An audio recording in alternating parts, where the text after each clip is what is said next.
Hey, in the summer of 1997, Bridget and I bought a two-person tent, a couple of sleeping bags. We packed up our parents' minivan, and for the next 66 days, we drove across the country. We traveled 14,523 miles across 28 different states. We touched both oceans, ate a lot of peanut butter and jelly, and saw baseball games in 7 different stadiums. She gets me. We saw so many of the sights that make this nation so special. Now remember, this is in the days long before cell phones or Facebook. So other than making an occasional phone call at a phone booth with a prepaid phone card, remember those days? The main way we could let our family know where we were and how we were was with postcards. We would end each night writing postcards in our tent by flashlight. In total, that summer, we sent 172 postcards. Bridget Nelson keeps a record of everything. And so while it was cool to send cards from places like the Grand Canyon or Yellowstone Park in Washington, D.C., it was the strange and unusual places that we stopped that were the most fun to send a postcard from. Places like the Corn Palace in Mitchell, South Dakota. How many of you have been to the Corn Palace in Mitchell, South Dakota? It's really the world's biggest bird feeder. Or the Craters of the Moon National Park in Idaho. Have you ever been to the Craters of the Moon National Park in Idaho? I bet many of you haven't. We had never even heard of it. And suddenly, there we were in the middle of nowhere with this ancient volcanic rock everywhere, and it felt like you were literally in Mars. No wonder Area 52 is right there. We sent cards from the world's largest ball of twine in Cawker City, Kansas, and the Market Theater Gum Wall in Seattle. Yes, literally, that is a 15-foot wall where you go, you chew your bubble gum, and you add it to the art. It is beautiful and disgusting. The cards we sent from the Spam Museum in Austin, Minnesota, and Carhenge, Nebraska's quirky and only roadside attraction, were among the favorites of our friends. I mean, that's the thing about postcards. They're snapshots of a place and a moment, and they say, I was here. They're the way we share with others where we are in the world for a moment. So I was asking myself, what postcards could we send from the last 9 months of quarantine, pandemic, and social distance living? How about a postcard that just said, greetings from our house? Or this one, wish we weren't here. Or greetings from the great indoors. Or this is my favorite, let the good times roll, commemorating the earliest days of our hunt for the elusive roll of toilet paper. Please, don't hoard the toilet paper. There's plenty to go around. The ways that we will mark this unprecedented year, well, they'll just be unprecedented. The book of Jeremiah is like a book of ancient postcards written to God's people in the midst of an unprecedented and unusual time. Jeremiah is living in a strange land. So each chapter is like a postcard of him capturing a moment of saying, here we are. Each chapter capturing a postcard moment that says, you won't believe what we just saw. Remember what Pastor Myra told us last week about the situation the prophet Jeremiah is writing into. Jerusalem, God's holiest city, has just been ransacked by the Babylonian Empire. Solomon's temple, the holiest place in the Jewish world, was leveled, destroyed, burned to the ground. Think about that for a minute. Jerusalem is God's city. The place that was supposed to be eternally protected by God, and now it's defeated and in the hands of a foreign empire. And these conquering armies then went and rounded up all of the leaders and priests of Jerusalem and deported them. 900 miles away from their home, a 4-month walk by foot, thank you, Google, to live in exile, in captivity for the next 60 years. These are the postcards that Jeremiah is sending in his writing. We are here. Look at this strange place we are living in. It's the time period known as the exile. Exile is the state of forced absence from one's home. The state of forced absence from one's home. Think of the theological crisis that exile causes. God always promised to protect you. God promised to never leave you and never forsake you. God promised that your temple, that your place of worship would always be open. It would always be a place where you would be safe. It would always be a place where you would be able to come to worship. And now it's all burned to the ground, in ashes and in ruin, and with it, many of the illusions about what it meant to be a chosen people living in a promised land. Exile. It's a theological crisis. Exile leaves you with 3 pretty uncomfortable thoughts about God. 1, did our God lose? Did our God just get defeated? Is our God weaker than the other gods? I thought our God was the best God, the strongest God. The second is, exile sometimes forces you to ask, is God a liar? Did we get duped? Could God ever deliver on those promises God made in the first place? Has God been lying to us? And then the third question, the scariest question of all that exile raises, perhaps there's never been a God in the first place.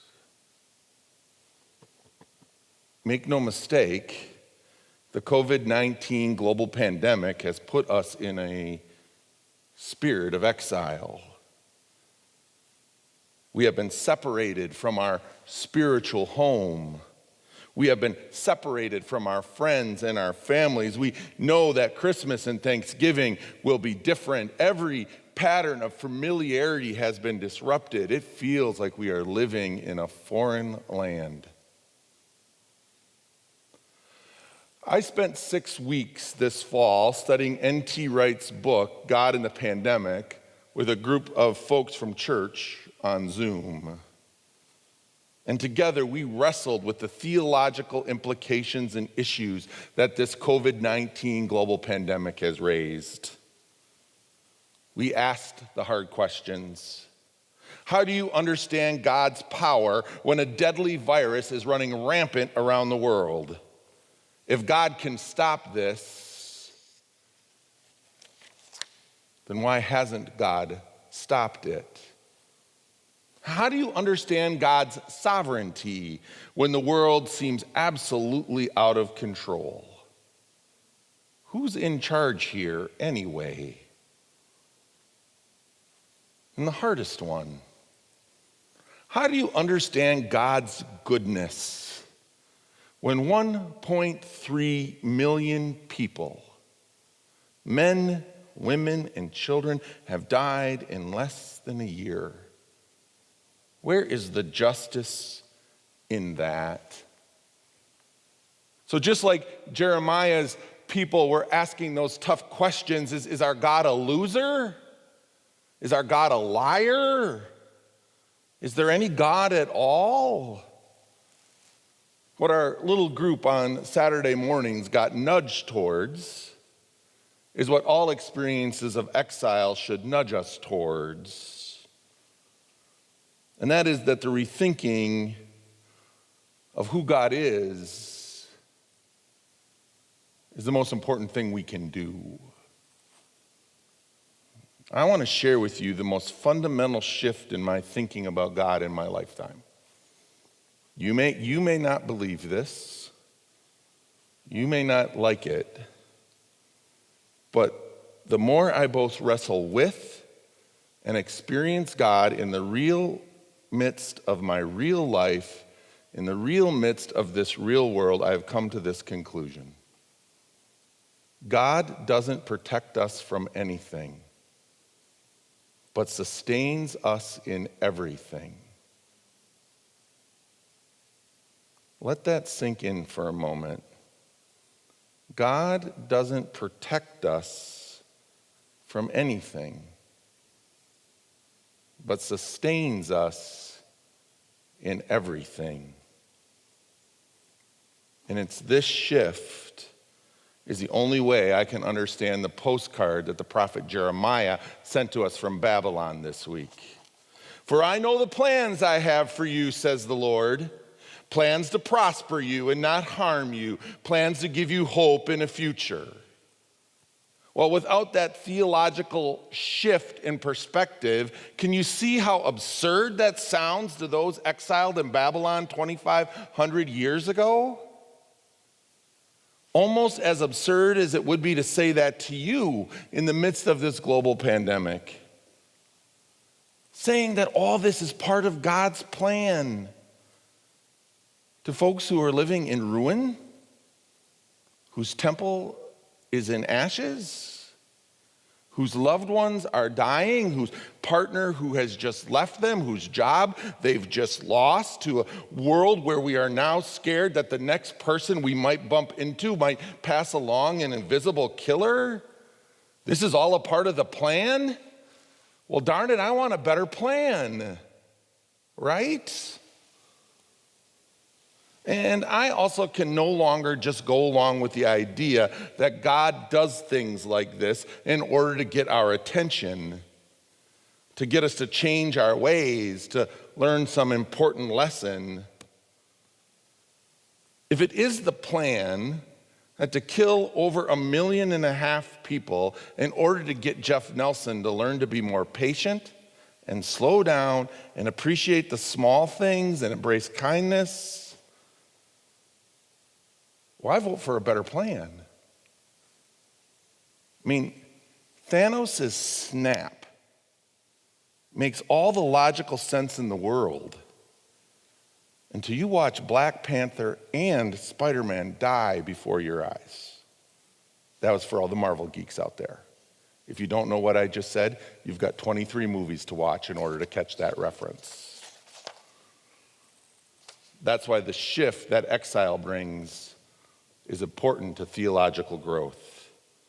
And again, for me, it's this understanding that God doesn't protect us from anything, but sustains us in everything. And for me, that means there's a difference between plans and the plan. And if the plan is to sustain us in everything, no matter what is going on around us, no matter what is going on within us, if the plan is to bring us through all things, if the plan is to offer us strength and hope and faith, and most importantly, a community of people who will journey through the worst of times with you, well, then there's a plan I can get with. In fact, it's the only plan that makes any sense. And that must be the way it works, because 2020 has been a year where every plan has just been thrown out the window. Nothing, I mean no thing, has gone according to plan. What plan of yours evaporated into dust this year? Weddings? Jobs? Vacations? Graduation? School? Health? funerals, plans just gone. I mean, think about where we were as a church just a year ago. We were riding high. The building was finished. We were growing in number and in impact. We had just pledged $1 million budget, the largest in our history. And we had plans to keep growing and keep making an impact. But those plans changed. Nobody planned for staff changes. Nobody planned for a pastor's spiritual and emotional crisis. And surely nobody planned for this global pandemic. Nobody planned for us to not be able to gather for worship in our sanctuary for 9 months, 36 weeks and counting. And nobody planned for our income to be down 20%. That was not in our plans. So we've had to discard some plans and hope that the bigger plan that Jeremiah is talking about might emerge. The plan to sustain us in everything. The plan to bring us through all things. And I can tell you that having just come through one of the toughest periods of my life personally and professionally, that plan saved and is saving my life. God brought me through my exile and offered me a new future and a new hope. God didn't protect me from this difficult time, did not protect me from facing difficult truths or doing difficult work. But God sustained me through it all, gave me grace and peace and strength, and most importantly, a community of people that walked through it with me. God's sustaining plan is at work even when, maybe especially when, all of our other plans are falling apart. Hear that again. God's sustaining plan is at work even when, maybe especially when, all of our other plans are falling apart. And that is a good thing, because we have spent the last 6 to 8 weeks planning to get this place ready for Christmas, to open it up for worship, to be able to have you come home for Christmas. We have spent the last 6 to 8 weeks planning the space and planning the procedures and planning the decoration. You should have seen the worship plans we were putting together. But because the conditions around us changed,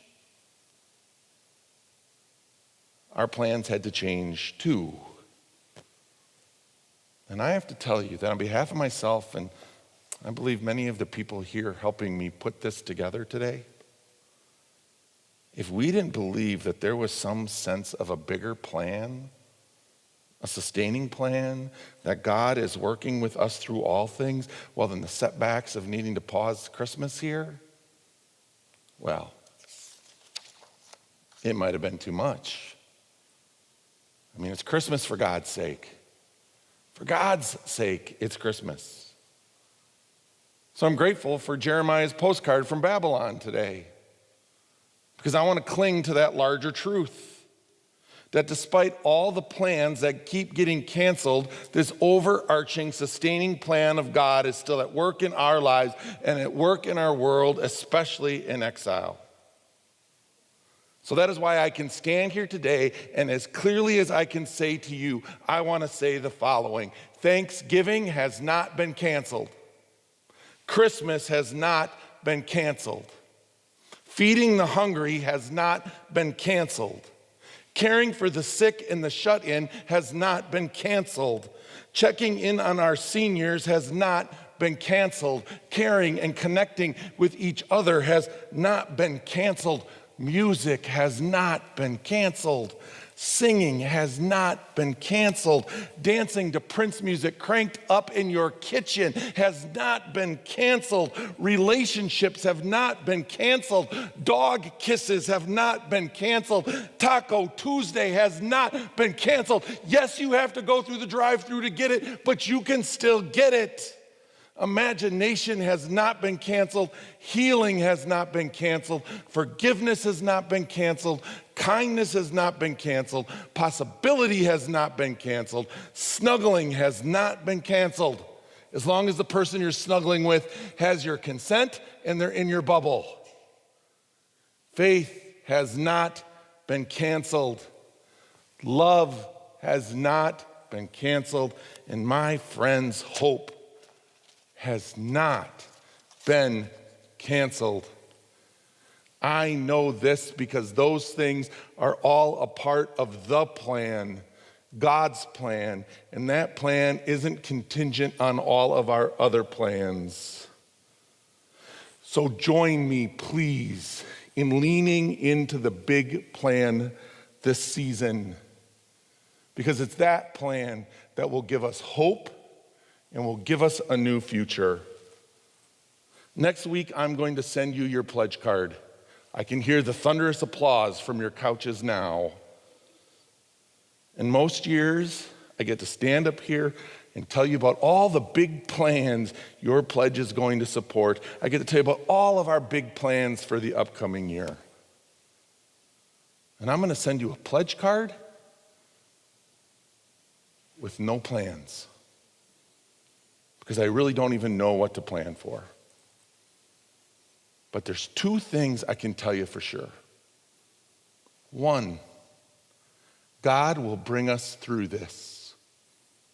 And two, we will be a different community, and I believe a stronger community because of it. That we can plan on.